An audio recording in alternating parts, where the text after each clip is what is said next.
इस बीच खबर है कि नेटो को यूक्रेन को एयर डिफेंस सिस्टम देने में दिक्कत आ रही है, क्योंकि उनके पास उतने एयर डिफेंस सिस्टम है ही नहीं जितने ज़ेलेंस्की ने मांगे हैं।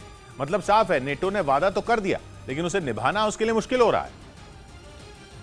मतलब कीव को पुतिन की आग उगलती मिसाइलों से बचाना कठिन होता जा रहा है। 3 दिन से कीव ही नहीं, यूक्रेन के कई शहर जल रहे हैं।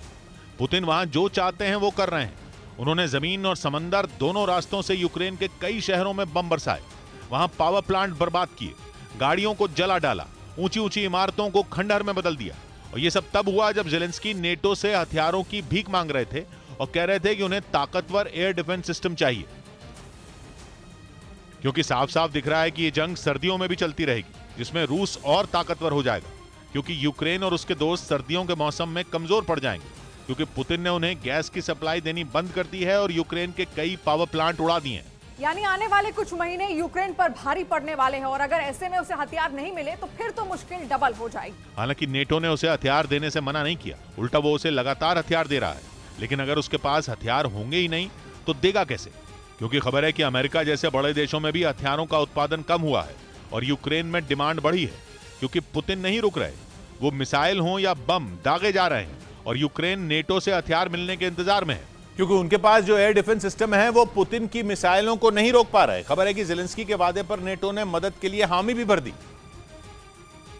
और खबर आई कि अमेरिका यूक्रेन को 4 लाख करोड़ के एयर डिफेंस सिस्टम देगा। इसके अलावा जर्मनी 3,500 करोड़, फ्रांस 3,000 करोड़ और कनाडा 2,800 करोड़ की मदद करने वाला है। लेकिन असली खबर यह है कि मदद के लिए हामी भर चुके इन देशों के पास इतने एयर डिफेंस सिस्टम हैं ही नहीं। या यूं कहें कि रूस ने यूक्रेन को बर्बाद करने के लिए अपने हथियारों की ऐसी बारिश की है कि यूक्रेन के मददगारों के हाथ पांव फूल गए हैं।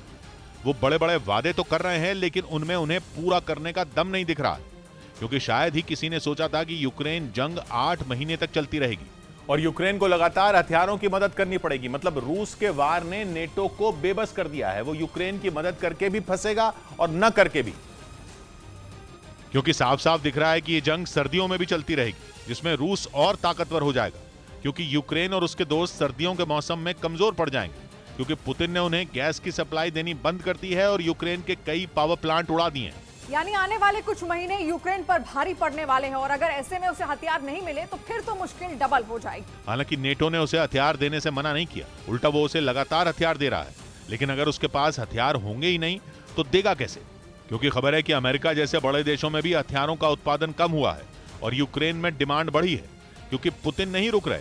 वो मिसाइल हो या बम दागे जा रहे हैं और यूक्रेन नेटो से हथियार मिलने के इंतजार में है। बीच खबर है कि रूस अब जंग में लड़ने के लिए अपने 50 साल पुराने टैंकों को तैयार कर रहा है। ये टैंक उसने सोवियत दौर की लड़ाइयों में इस्तेमाल किए थे और उसके बाद से ये रूस की सेना के लिए कबाड़ की तरह थे।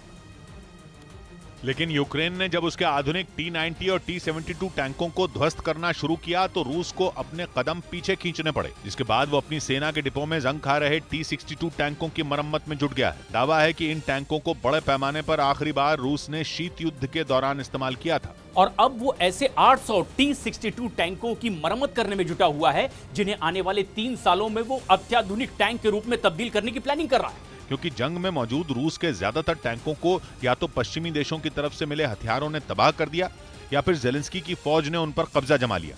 और यही वजह है कि वो अपने 50 साल पुराने टैंकों को इस्तेमाल करने को मजबूर हो गया है। जानकारी के मुताबिक रूस इन टैंकों में थर्मल और नाइट विजन कैमरे लगा रहा है ताकि वो आधुनिक टैंकों की बराबरी कर सकें।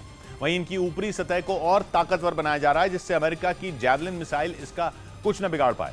साथ ही इन्हें 155 mm की मुख्य गन और 2 मशीन गनों से लैस किया जाएगा। दावा है कि 1961 में रूसी सेना में शामिल किए गए इन टैंकों को इससे पहले सीरिया की जंग में भी आजमाया जा चुका था। और दावा तो यह भी है कि पुतिन यूक्रेन की जंग में भी ऐसे कई टैंक भेज चुके हैं।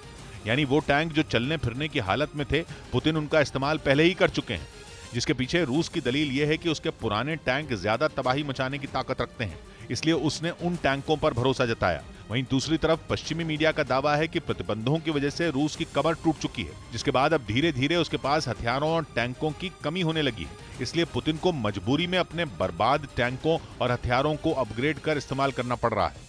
उधर अमेरिका ने अपने उस शक्तिशाली टैंक की पहली झलक दुनिया को दिखा दी, जिसे वो जंग में भयंकर तबाही मचाने के लिए बना रहा था। दावा किया गया कि उसका ये टैंक पल भर में रूस और चीन के आधुनिक टैंकों को ध्वस्त कर सकता है।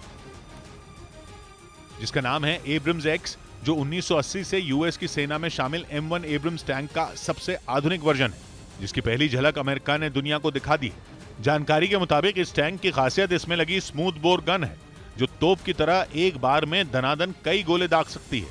साथ ही ये कई आधुनिक गन और कैमरों से लैस है।